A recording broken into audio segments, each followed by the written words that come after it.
A man is in custody after a shooting incident in Lewiston tonight that sent one person to the hospital with a gunshot injury. It happened around 6 near Bartlett and Walnut Streets, according to police. In a press release shared to social media about an hour ago, police say that a 21-year-old was struck in the leg during the incident and that he's in the hospital with serious but non-life-threatening injuries. In a statement to CENTER Maine, police said that they do not believe this appears to be a random shooting.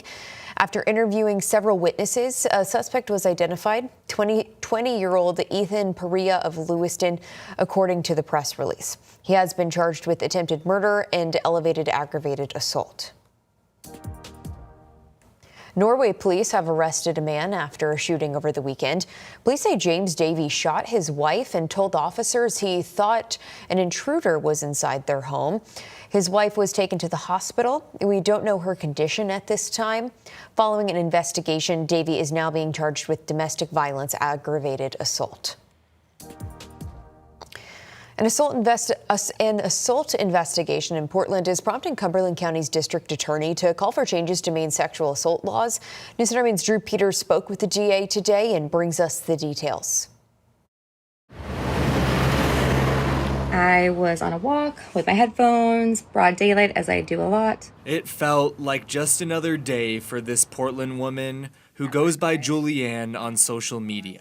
Then on my way to the next cross section, a truck with a young man in his early 20s pulled up, but it was in a plaza, so I was like, he's just parking to go to the store. A fleeting sense of safety that was lost when she says the man got out and began approaching her. And then all of a sudden, I see a weird motion behind me, and I feel something wet land on the back of my leg. That substance, she alleges, was semen. Took a shower immediately, still feel disgusting, and no one should have to deal with that. Despite collecting a sample and bringing it to Portland police, Julianne says the department did not initially take it.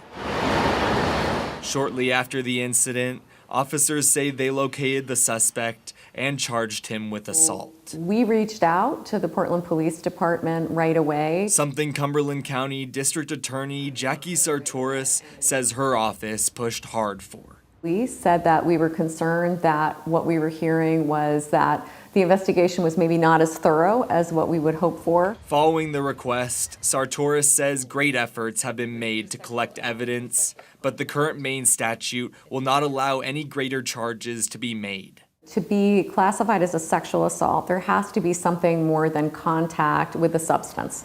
A classification Sartoris is calling on legislators to look at changing. Whether someone should be on the sex offender registry.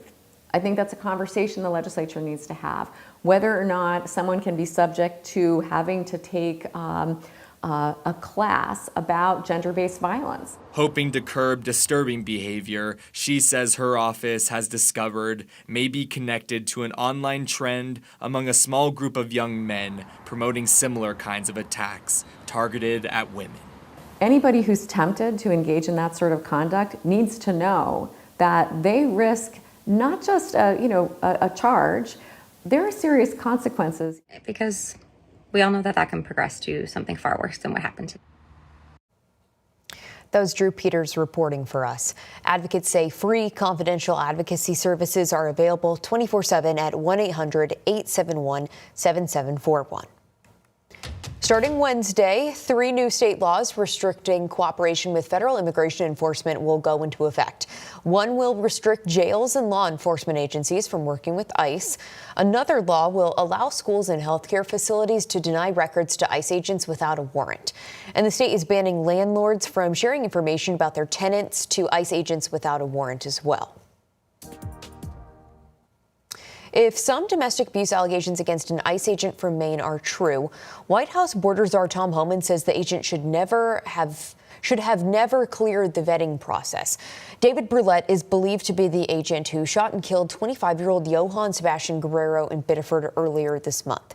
As we've reported, Brulette is facing several accusations, with the judge ordering him to temporarily give up his firearms in the past. Homan says an investigation is looking into his vetting process. If this person had that type of history, it would have been a vetting issue, and it should have been brought to the attention of those who make those decisions.